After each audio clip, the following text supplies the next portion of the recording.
Hi, I'm Jessica Handler, and most of you know me. I am the coordinator of the Creative Writing Minor, and welcome to the 4th annual Writers at Work.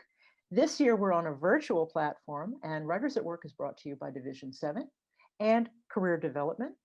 Last Friday, we heard from a book publicist and the director of an independent bookstore, and today we're going to hear from a journalist and an editor about how they got their jobs, what they love about them, and what it is they really do. Today's panel discussion will be followed by a Q&A session, and I see a question's popped up in the chat, so I'll get to it in just a second. So please put your questions in the Q&A box. And the other thing that I wanted to say is we are being recorded. So bear that in mind. Our moderator today is Julissa Canas, Public Engagement Specialist at the City of Brookhaven. Julissa works as a liaison between the city and its Spanish-speaking population. She has worked building community engagement, awareness of the 2020 census, and is now working on the Brookhaven Social Justice, Race, and Equity Commission. After graduating from Oglethorpe University in 2019, she wrote breaking and local news articles for the Atlanta Journal-Constitution. And during her free time, she enjoys reading, drawing, and painting. Welcome, Julissa. Thank you. And Julissa, if you would introduce our panelists. Yeah, thank you for having me, and I'm excited to hear from our wonderful panelists. First up, we have Gail O'Neal, who is the editor-at-large at Arts ATL, where she writes about arts and culture and curates the monthly bookmarks column. She is the host and co-producer of Collective Knowledge, a conversational series broadcast on YouTube, Facebook, and the A Network. And her short film series, Seeking Bizarre Beauty, will debut on Harper's Bazaar Italia magazine's website this spring. Most recognizable for her work in fashion, Gail spent 10 years circling the globe as a model before joining CBS News in New York City as a features reporter.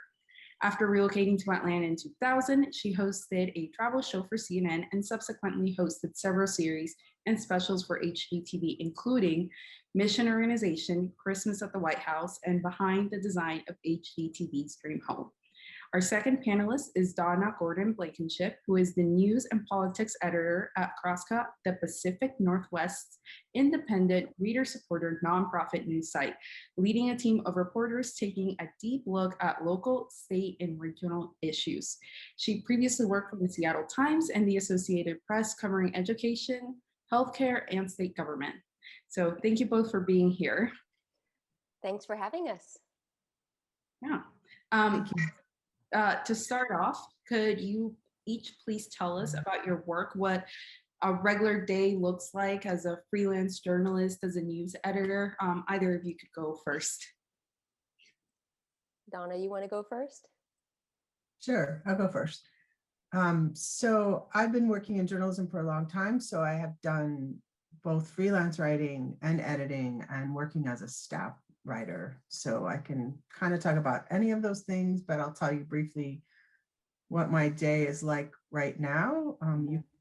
It's spent in a lot of meetings on Zoom, meeting with my team. I spend part of my day editing stories. I spend a lot of my day working with writers and freelance writers, either making assignments or talking to them about assignments.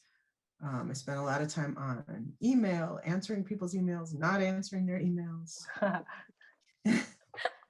Jessica related to that one. Yeah, exactly. And recently, I've been spending time helping prepare a budget for next fiscal year, which starts in July. So that's like another aspect that editors deal with. And then I've also and in progress doing some hiring for our newsroom. That has also been an interesting use of my time. So I am scattered all over the place. Yesterday, I spent almost my whole day celebrating with my team because we published a very big, important investigative reporting project, and the response to it has been tremendous. And so it's fun to have days where you actually don't get your work done because you're spending it doing something more fun. So And I forgot what else you wanted me to say. Is there- Donna, I'm going to dovetail off of what you said. I envy the camaraderie that you have in a newsroom. When I was with CBS News, I remember that feeling of going in and everybody being locked in on their screens, but you had, there were breathing bodies around you. Between the pandemic and the fact that I'm a freelance writer and the fact that Arts ATL cannot afford any office space, I'm accustomed to working in isolation at home at my kitchen table, which I'm accustomed to. It does require some self-discipline, however, when there's not an exact start time to your day. So I make it a point to get up when my husband gets up, and by the time he's off to the office, I am showered and dressed and ready for a day at work. And I do mean dressed, not in my PJs, because if I stay in my PJs, my mentality stays in that space. So generally scattered, just like you, Donna. I might be answering emails, I might be scheduling interviews, I might be looking ahead in my calendar to see what authors I want to preview books about in the coming months, so that by the time their book comes up on their publishing calendar, I'm not behind the 8 ball. Logging tapes takes up a lot of time. I never conduct an interview without recording the entire conversation and then logging the entire conversation. And I am not a fast typist, so that takes a great deal of time. But it's an important exercise. Sometimes I can hear things when re-listening, when I'm not so focused on moving the conversation along or wondering if I've gotten a golden soundbite that's going to make the entire piece come to life. I can listen at my own leisure, and that slows down the pace, and that's very, very helpful. So that takes a lot of time. And then the actual writing process. And there's no schedule in terms of when I do what. And it might be helpful actually to have a day that I devote just to emails, that I devote just to logging tape, that I devote just to interviews, but I'm not that disciplined, so that has not happened. Well, thank you guys for your answers. Next, I'm curious, what drew you to your profession? Did you go into studying this, or did something change along the way?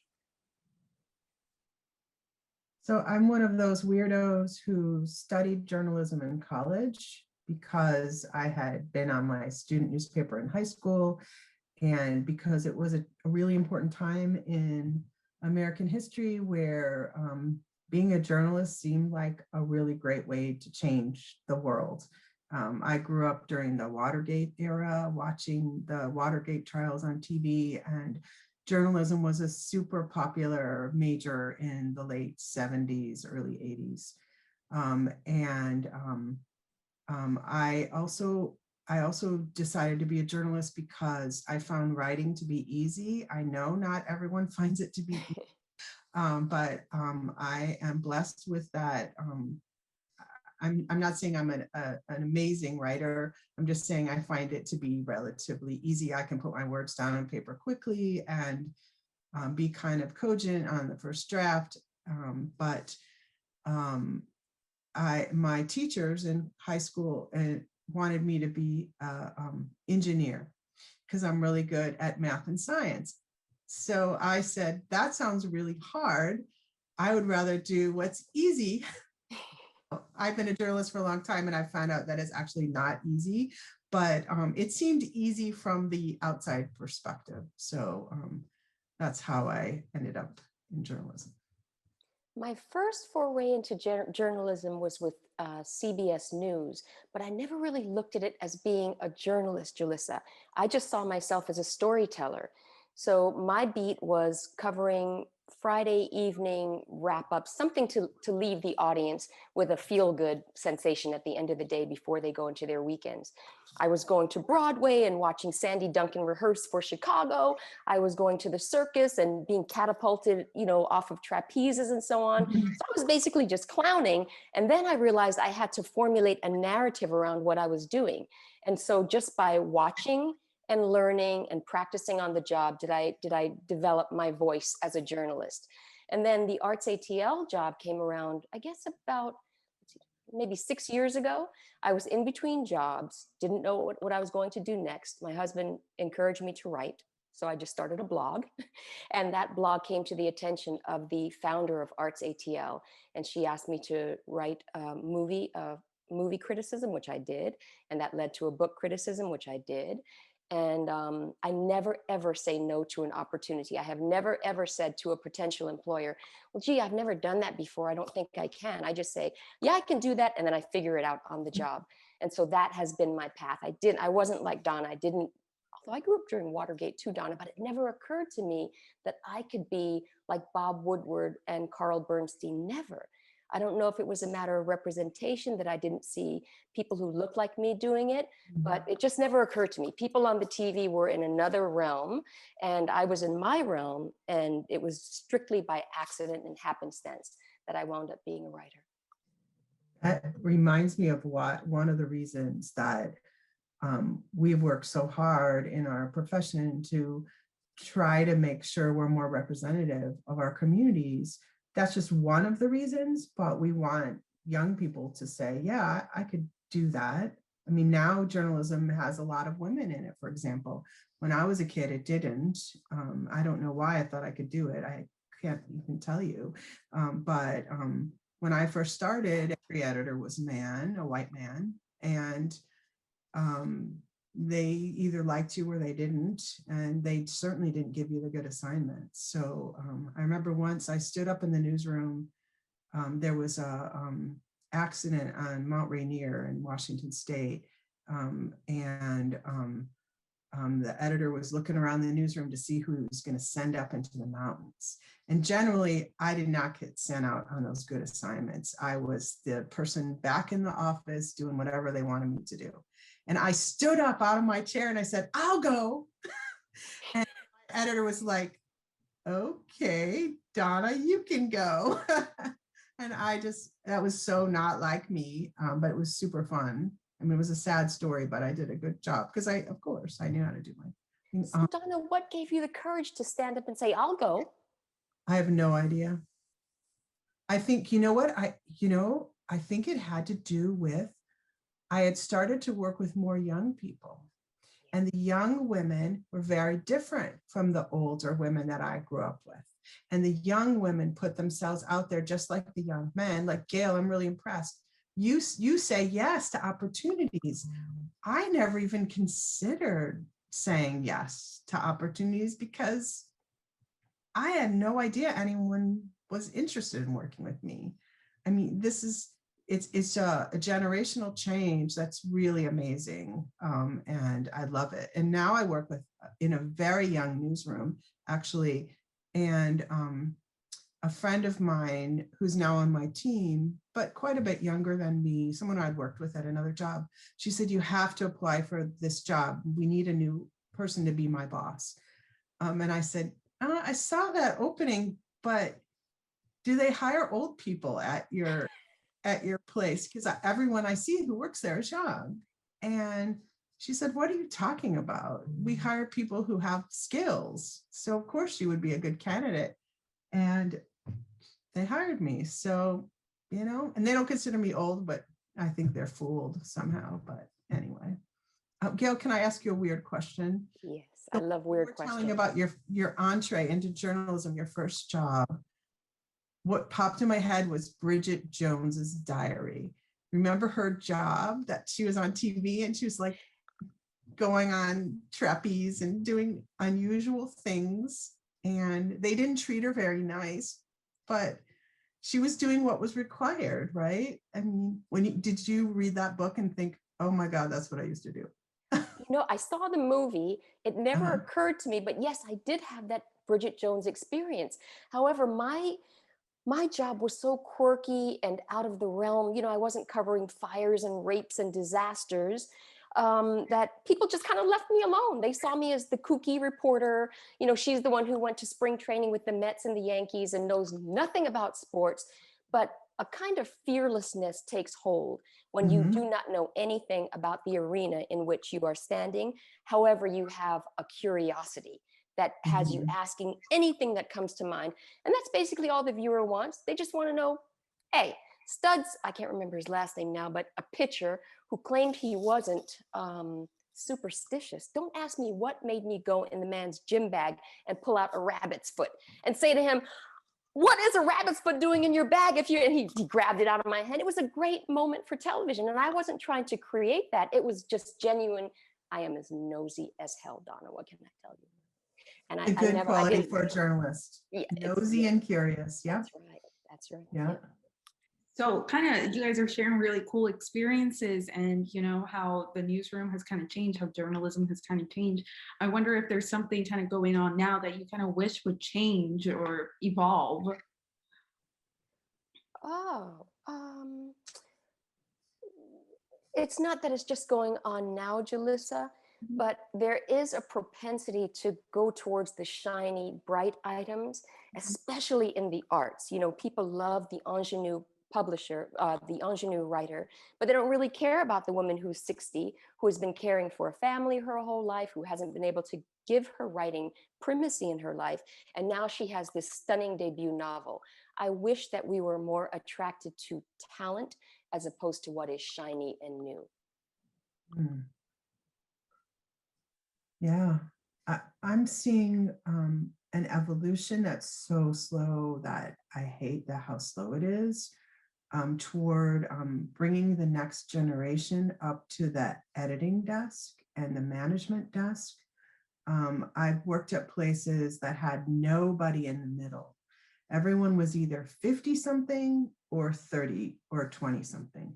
And they never were able to hold on to the people in the middle who were the next generation of editors and managers. And at my organization, we've started a new mentorship program focused just on the young people who have management potential, who have already shown that they're interested. And so two women in, I don't actually know how old they are, but late 30s, late 20s, early 30s are our first mentees. And they've already, I'm in charge of the program, but they've already said what their goal is for the near future, what they would like to do. And the program is totally designed on how to get you from where you are now to where you are a year from now. And they're both journalists of color, which is also very indicative of my newsroom. But they are smart, creative, enthusiastic, confident women that are just, and they're women, yeah. Because I think the future of journalism leadership is also women. Sorry, guys in the room, but we bring some different skills to the newsroom that are really appreciated. I know in my newsroom anyway. So I'm ready for us to leap to the next thing. Those of us who are in our 50s are on the way out the door, and I acknowledge that, and I want to help make sure that the future is ready to go now, not waiting around. Donna, I think NPR is the prototype of what you have just described as your ideal. And of course, a lot of women got opportunities when they were young because NPR couldn't afford to pay what the networks were paying. And as a result, we had Cokie Roberts and Susan Stamberg and all these amazing women who got to rise through the ranks, from babies to seasoned veterans, and be role models for younger women and men coming in. So yeah, that's a really good point. Yeah, the leadership in the Associated Press, where I used to work, is also mostly women now, and it used to be mostly men. So they've learned their lesson. I believe, to be honest, most news organizations that have learned the lesson learned it through lawsuits, to be honest. And so that's one way to get what you need. And the other way is to just do the right thing. So hopefully my generation is doing the right thing instead of being forced to do the right thing. That mentorship opportunity just sounds wonderful. That's pretty awesome that you're involved in that. To move us along, I'm wondering, how do you know when your writing is ready to submit for publication? When do you know that the story is right and ripe and ready for the readers or the viewers?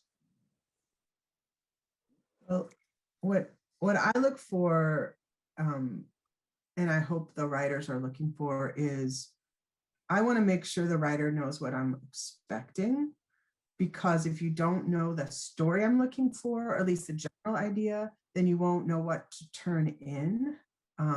it's better to have an assignment than to just, if we're talking about journalism, better to have an assignment than to just write it.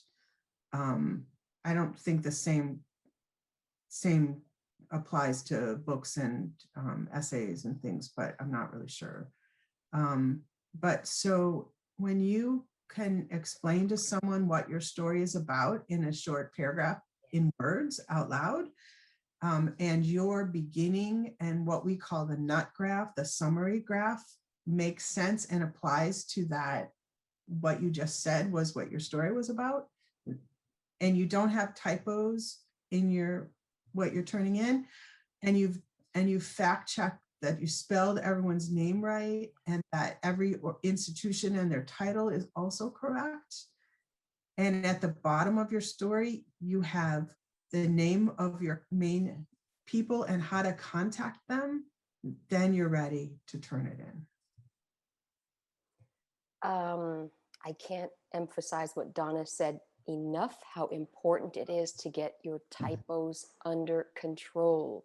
Your words are representing you. They will either indicate that you are a trustworthy source, that you're a responsible and disciplined journalist, or that you're kind of sloppy and you let things go. And you do not want to lose your editor's confidence.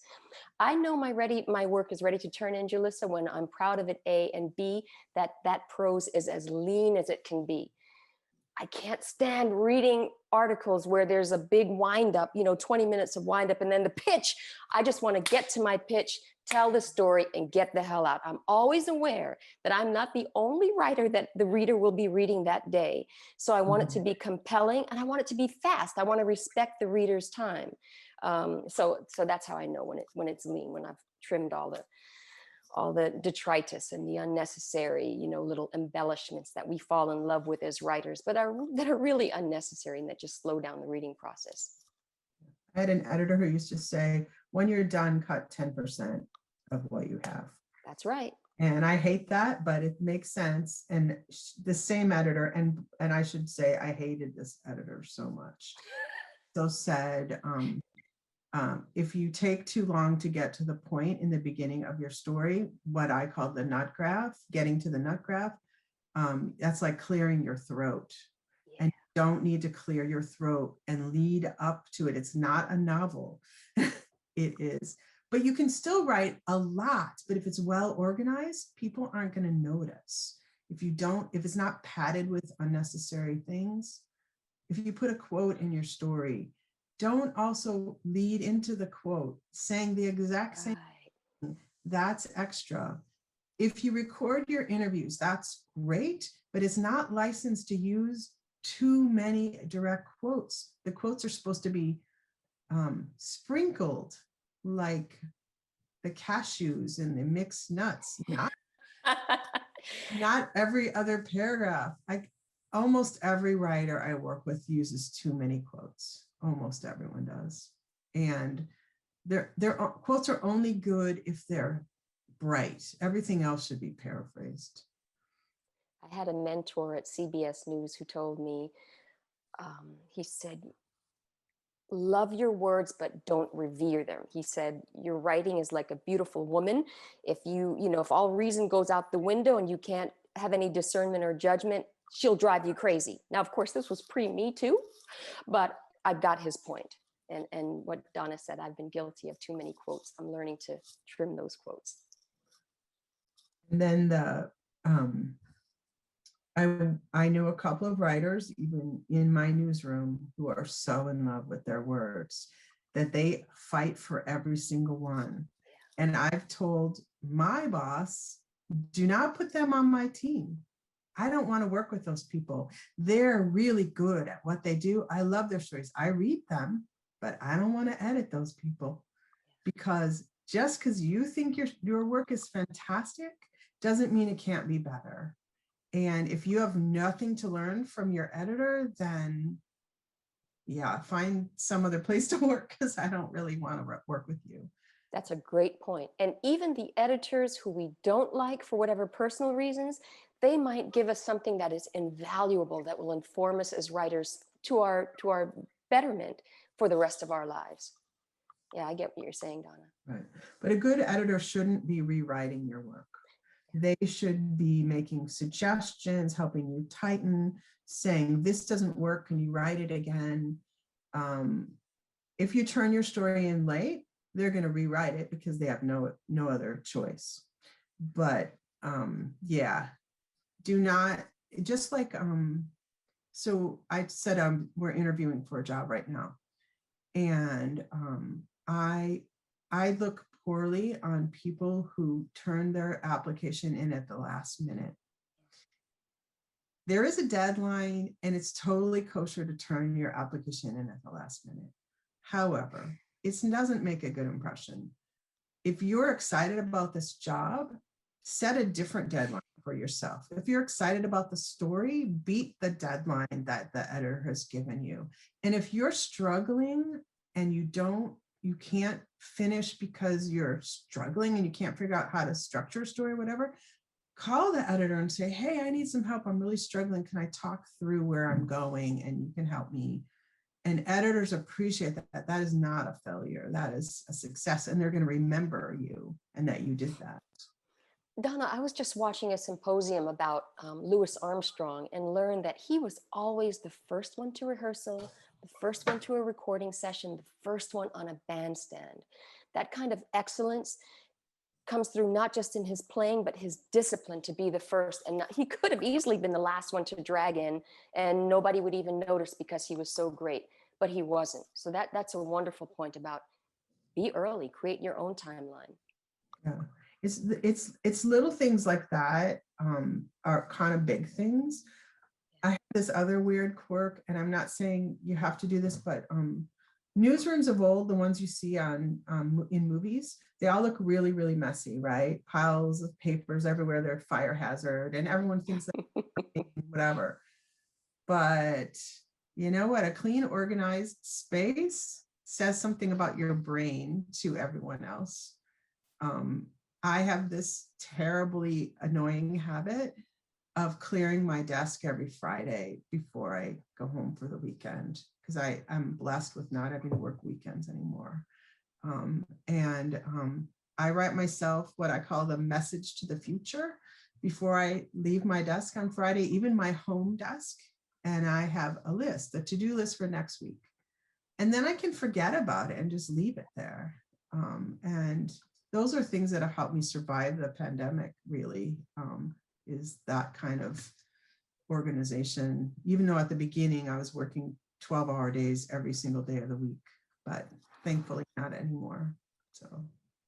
Yeah, thank you guys. I think that's wonderful advice for our students. Turn in your, job applications, early. Learn to know when to ask for help, and that asking for help is not a failure. Take that criticism of the edits. It's not personal. It's just that's what happens in communications, whether it's journalism or PR. You have to take those edits. Yeah, thank you guys. That's wonderful information you're sharing. My next question would be, what's one suggestion for making sure you have time for your writing, your editing, book work, your work life, but still having that good balance with your life and your other commitments, practicing your hobbies? Is there a tip you could give to our students? Yeah, if you're a freelancer like me, it's important to be really intentional about what your work hours are and what your downtime is.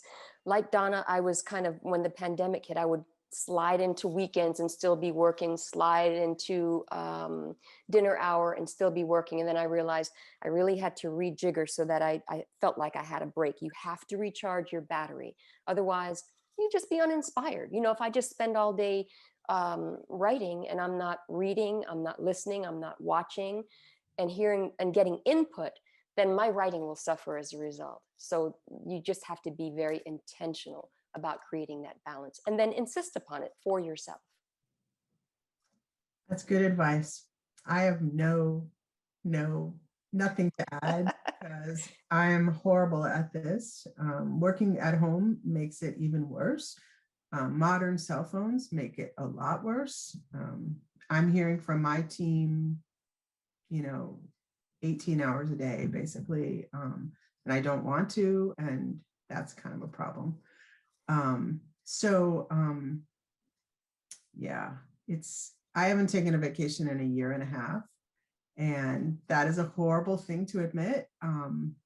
My company does give vacation time. I just haven't taken it. So I am trying right now to kind of rediscover the rest of my life. Gail, thank you for your advice. That's really good. I just craned my neck to see if I still had Celeste Headley's book, Do Nothing. And in it, she talks about how much time you gain in your day if you just turn off your text messages, if you put your cell phone in another room. I am really old school in terms of my response time to people because my phone and my laptop and my computer are not beeping at me constantly. I respond to them when I am ready to, not before. And Wow. just by eliminating those interruptions in your day makes you so much more productive. Okay, I just wrote that down. I'm going to check it out. Maybe I'll have my mentees read that book too. We're going through books to read together to try to improve our lives. So yeah, I interviewed Celeste about the book and I said, your book should be called Do More with the time you thought you didn't have enough time of because you were being distracted. And she said, I really didn't like the title Do Nothing, but her editor imposed upon her to choose that title. But it's a very, very good book, very helpful. It's a sexy title though, so. Do Nothing. And there's a cute little sloth on the cover. Yeah. That's cute. That's catchy. Maybe that's why the editor, recommended it. But that's what the editor said. Yeah. Thank you guys for that tip. I mean, I think it's very relatable during the pandemic. Everything has kind of shifted and everybody's had to really learn how to manage working from home or being home a lot more than often. So my next question would be, Gail, it's kind of one for each of you. Gail, how did you start as a freelance journalist? What gave you that push? How did you, when you started off, how did you manage that? And for Donna, do you get freelance journalists pitching to you? And if you do, what do you like to see in those pitches? Yeah, I stumbled into my opportunity, Julissa. I was in between jobs. Actually, I had just gotten my real estate license and then the real estate market crashed. This was in 2007. And so my husband got me a laptop saying, I don't know what you're going to do next, but you're going to have to figure it out because you've been going through life like Mr. Magoo, stumbling into these opportunities. And that is not how the world works. So you figure out what you want to do next. And that's when I started writing a blog. And that blog came to the attention of Kathy Fox, who had founded Arts ATL right around the time that the housing market burst. She had been a critic for the Atlanta Journal-Constitution. And the AJC let go of, I think, like 27 arts critics at the same time because they just didn't have the advertising revenue to support those salaries anymore. So here's Kathy starting a website where she could employ all of these arts critics and keep that art form alive in Atlanta. And at the same time, I'm floundering around looking for what I'm going to do next. She comes across my blog, asks if she can annotate one of my a film review that I'd written for Arts ATL. I was like, sure. I'd never heard of Arts ATL. And then when she came back and asked me to review a book, never done it before. Donna, what did I say? Yeah, I can do that. Yes. I did it. I was so free as a writer. That book review remains one of my favorite pieces of writing. I wrote about, what was it? What was that book? Was it the Ruth's Journey? It was a prequel to Gone with the Wind. A really backwards look at Mammy as a little girl, and I lit into that author. I also learned that I do not like reviewing books that I didn't enjoy because there's so much good stuff out there. I'd rather pay attention to the things that I liked. So while I love that particular criticism and that author deserved to be outed, as I took great joy in doing, I didn't want to do that again. So I do get lots of pitches from freelance writers. We use a number of freelance contributions regularly in our on our news site. I've sort of changed what I like. I used to just like people to send me a fully formed idea and an explanation of who they think they might talk to, and then I would say yes or no.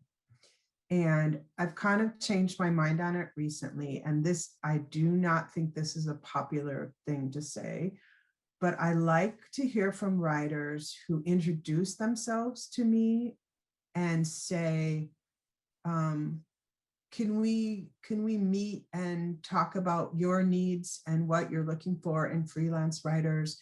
And do you have the time to talk on the phone or on Zoom? And I've started saying yes to that question more often than I thought I would, because it's not like I have all this free time. But I find if I have a little bit of a relationship with the writer, it gives me a better idea of what they are and aren't capable of. And I won't say yes to just anyone. So you work in Atlanta, you live in Atlanta, don't bother pitching me, because I work for a Washington news site, and unless there's something that's happening in Georgia that has a direct connection with Washington, which there was a story, but one of my staff writers wrote that story. I'll tell you about it if you want to hear. But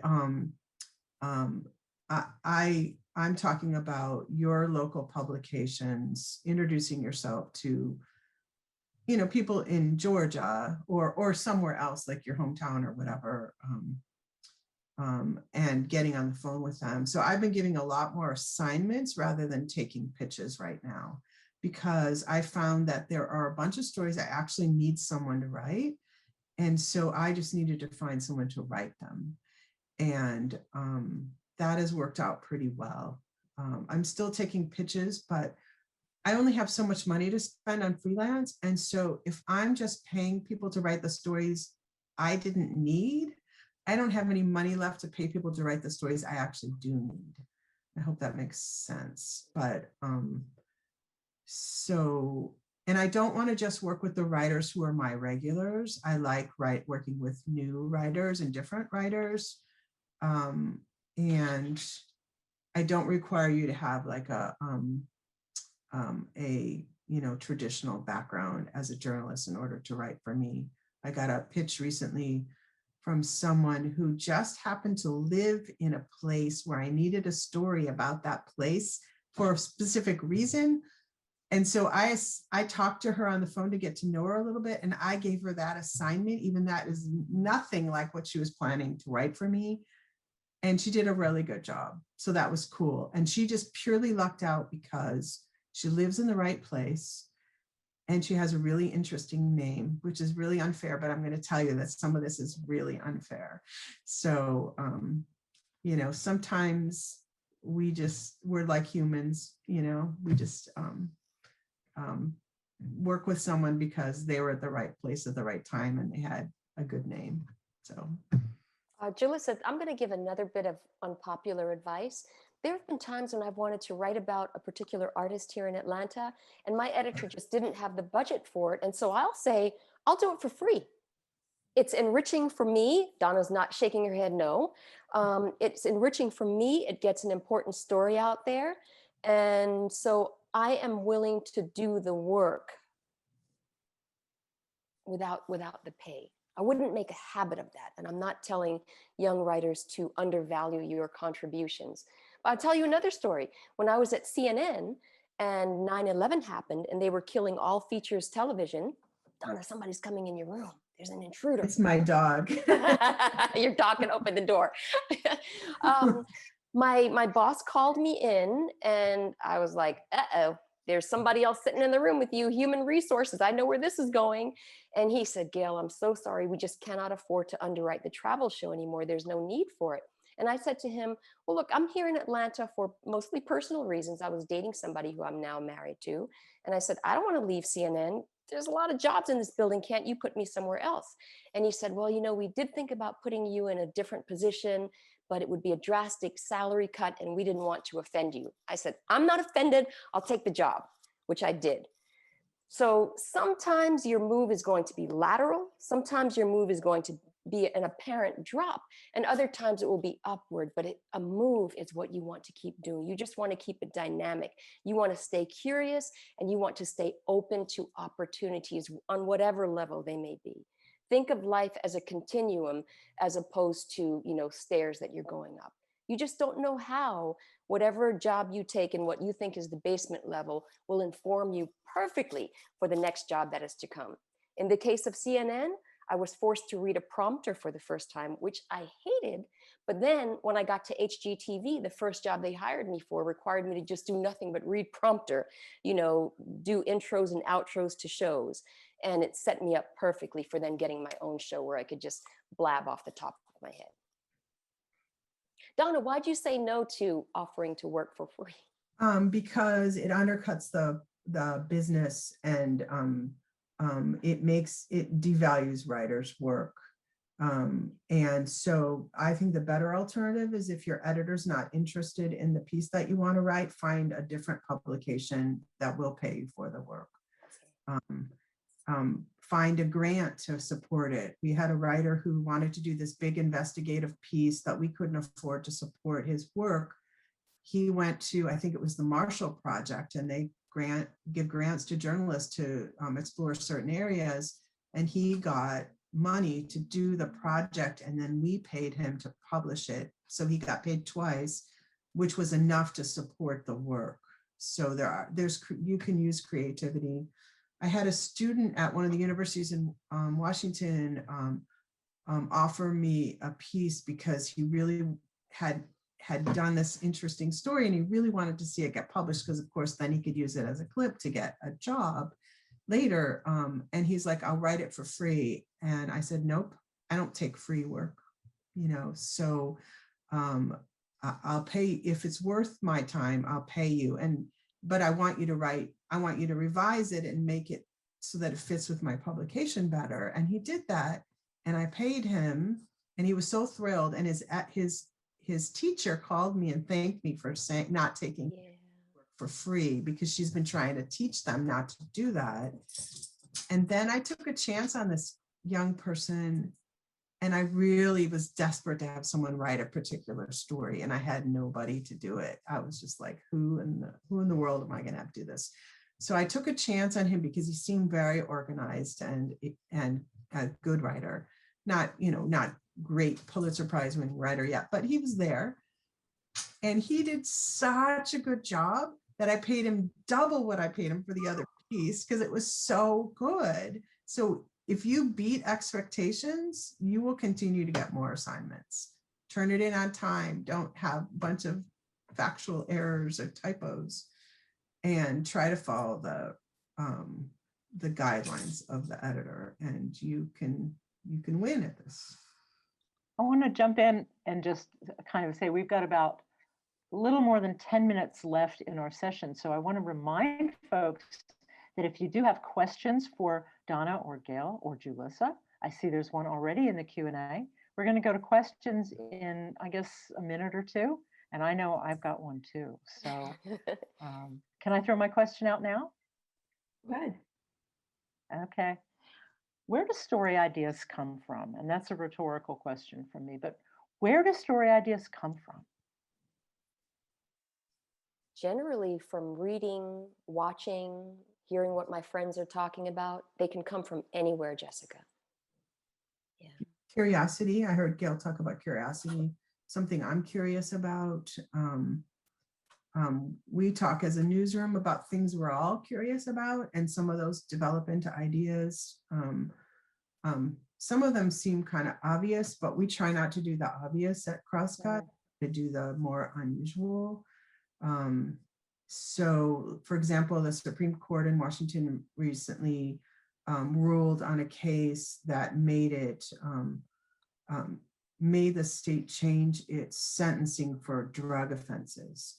And so most of the other news media did a story about the Supreme Court decision, but Crosscut instead waited a few days, found out what the impact of this decision was going to be, like got real information about the impact, and wrote that story instead. Much better story. Yeah. And so it sounds like part of it is to come at something from a different angle. Different perspective. Yeah. Julissa, do you want to handle the Q&A? Yeah, sure. So we have one question here from Sarah. I'm not sure how to pronounce your last name, but Tamfon or Tamon. I'm sorry if I'm butchering it, Sarah, but She says, what sort of thing would you look for in a college student looking for a post-graduation jobs? Internships are not often viable or accessible options, so would writing samples or a portfolio also be something to be considered? That's a Donna question for sure. Yeah, so you have to, you definitely have to have writing samples. You should find a way to have published writing samples if you can.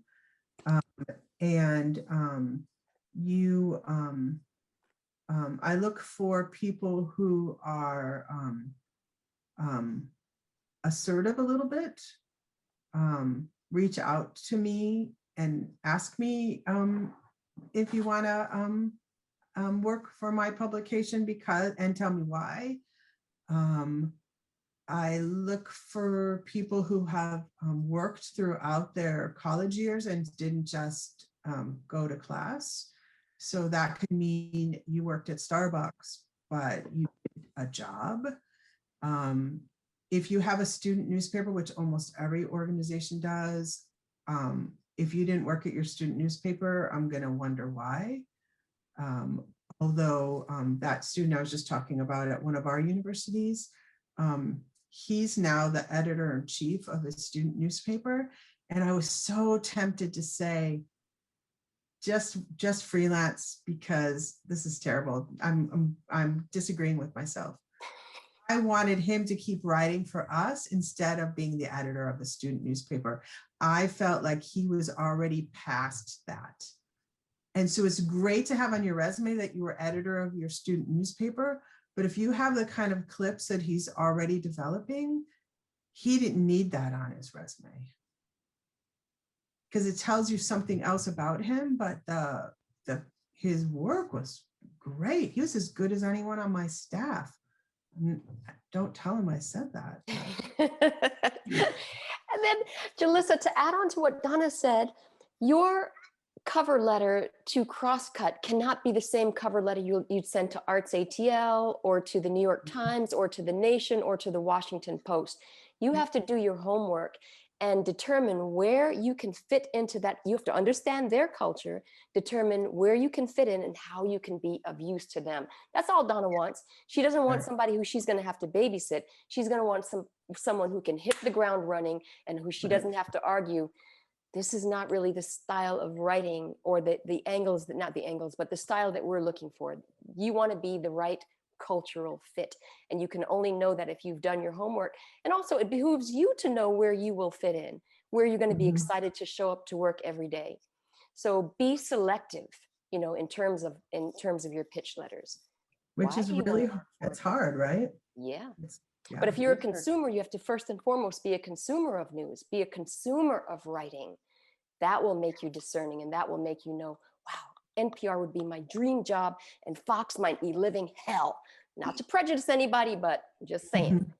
Well, it's sort of like, I tell students this a lot, that writing to a publication, sending your work into a publication or reaching out to a publication for a job, you think it's about you, right? Look at my work. But really, it's about the publication. I admire this publication for these reasons. And that's not that you're sucking up to them. You probably are a little bit. But it's a way to create community and a way to create a level of understanding. It's like, I admire what you do. I want to be a part of it for these reasons. So, but two more things that I learned from this recent job interviews was, if you want to move to Seattle from Chicago, and you don't tell me why in the world you think Seattle would be a good place to live, I'm probably not going to consider you, because I'm afraid you're going to get here and find it super gloomy, because I'm gloomy. And you have to tell me why. Like, I know that I would just be 45 minutes from the mountains and I love hiking. Tell me, give me a good reason why you want to be here. I'm a skier and the skiing in Chicago is a joke. So Seattle would be a dream for me or something, So then one of the writers that we're not going to give the job to didn't do that. The other thing she didn't do that kind of adds on to what Jessica said was, she was very familiar with our publication, which was great. she was very interested in working for our organization because of who we are. What she didn't tell me is that she had any information or studied at all the community and knew some story ideas that she would pursue if she came here. She gave us all very generic ideas of things she'd like to write about, but she wasn't aware, this was an education writer job. She wasn't aware that Seattle, for example, has the most parents who send their kids to private school of any urban school district in the nation except for New York City. That's really important because it tells you something's wrong in Seattle. Mm-hmm. And it tells you something about, there's a racism element of that, but there's also a quality element, and we have a lot of haves and have-nots here. There's a big divide. And people don't think of Seattle like that, to think of us as being a bright, wealthy city with all these Microsoft millionaires and Amazon, billionaires, and that's not my city, and it's not anyone else's city either. And the gum wall. Yeah, exactly. But The gum wall. I have to say, my daughter works for Amazon. She loves it, and that's great. I'm happy that she's happy. It's not really my thing, but I do shop. So I bought into the Seattle mythology until reading Robin DiAngelo's book, and she blew that notion out of the water. What book is that, Gail? It's about white privilege. What is her book called? It's called White Privilege. Yeah, it's a great book. Awesome. Even better is how to talk about racism. Mm-hmm. Ijuma, I always forget how to say her last name, but her first name is Ijuma. Okay. Yeah. Read that book on tape instead of, I know it's not called tape, but listen to the audiobook, not the actual book, because she reads it herself and she's amazing. I'm pretty sure it's her. That's another Seattle author, and boy, did that open up my eyes about Seattle. Seattle's a very white city, for another thing. We're not an entirely white city, but I don't live in Seattle actually, but Seattle is a very white city that is very segregated. Yeah. And I live in the suburbs. Here's a counter thing that you wouldn't know about Seattle, right? The suburbs are very diverse, and we don't live in, we're not divided where we live. My neighborhood is Asian and Black and Latina and white. It's a whole mixture. And Seattle, you would never find a neighborhood like that. So as we wrap it up, because we've got about 5 minutes left, I'm curious, and I'm also thinking about the people I know who live in Seattle and who've been, or did live in Seattle and have moved, have moved out for various reasons, including feeling uncomfortable, including being priced out. But as we wrap it up, I'm curious who else in our audience, and I see a number of my students are here, might have a question. I have another one if we need it, because I always have a question in pocket. But Julissa, you got anything that we didn't get to that you want to ask? I was just going to say tips for students, but I think we kind of got that with Sarah's question. I have a tip for students. Yeah. The key to being a good reporter is taking yourself out of that story completely, letting your subject know that they are first and foremost in your mind, that they have your undivided attention, and that you're just there to listen. Also, listening sometimes means having forbearance. There are people who speak in sound bites, and those are dream candidates if you just want to keep it moving. There are other people who take these long circuitous routes to get from point A to point B, and you might start to glaze over, but if you just give them their time to breathe it out and get out their thoughts, you'll find gold at the end of the rainbow. So learn to pace yourself according to your subject's pacing, not your own. Whether that's fast or slow, you have to adapt to their speed. But the story is, as Donna said earlier, it is not about you, it is about them. And if you've never recorded interviews before, you will change the way you interview if you record it and listen to it, because you will find you're in there way too much. And I learned to step way back the first time I heard myself in an interview. Not just your voice sounds horrible, but that you want to let them talk. That's a true statement. It also helps you in conversation in life to not interrupt as much as you might, to not turn the spotlight back on yourself. That's such a great point, Donna. Yeah. Donna, I love the phrase message to the future. Your note for the next week, calling it the message to the future. Here's mine. I do it at the end of every work day. So the message to the future. But now I'm going to start calling it message to the future, as opposed to what it says right now is Saturday. Y'all, thank you so much. Julissa, thank you so much for a wonderful job moderating. Donna, thank you so much for participating. Gail, it's a pleasure to see you as always. Erin, if you want to come back, I don't know, there comes Erin. If anybody who has attended, if you come up with a question and say, oh, I meant to ask this of Gail or Donna or Julissa, and I forgot to, or I was too shy to, or I had to let the dog out, you are welcome to email me. My email here is in the, what do you call it, the chat, jhandler@oglethorpe.edu. Most of you know me. If you don't know me, you can look me up on the interwebs. Erin, you want to say anything before we wrap it up? Yeah, we just, I just wanted to share that we recorded this session and we will make it available on the Career Development YouTube page. We can send an email out to all the attendees to let them know in case you wanted to share it with others in your group. But thank you all for attending. It's been great. Everybody have a good weekend and write yourself a love letter, a message to the future. Thank you all very much. Thanks for having us. Bye. Bye. Nice Nice meeting all of you. Thank you, Julissa. Thanks, Erin. Thanks, Julissa. Thanks, Gail. Bye-bye.